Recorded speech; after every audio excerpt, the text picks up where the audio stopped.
brush up against these leaves and expect an itchy rash. Poison ivy taking over this stretch of a Jackson Avenue fence in Long Island City. Well, I jog this way every single morning, and that never occurs to me that was poison ivy. The owner of the fence, the MTA. LIRR tracks run right behind it. The unwelcome weed left to grow unchecked until the media started asking about it.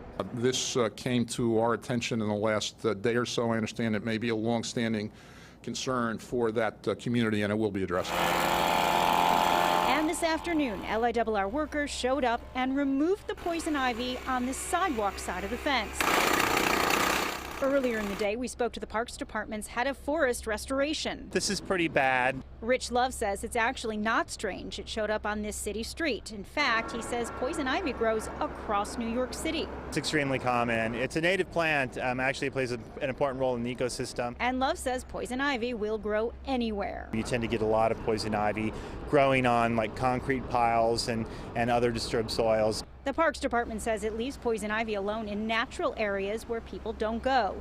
If you are keeping an eye out for poison ivy in your urban travels, the weed has 3 leaves. The leaves can be shiny or dull. They're reddish in the spring, green in the summer, and orange or bronze in the fall. And it's the oil on the plant that causes the itchy red rash. In the coming years, poison ivy may become more ubiquitous here in New York City. Rich Love from the Parks Department, he says that's because of climate change. And while people walking down this sidewalk on Jackson Avenue may not brush up against that poison ivy tonight, it's not the end of it. It will grow back. So the MTA says they will be using herbicide on it tomorrow to kill those plants.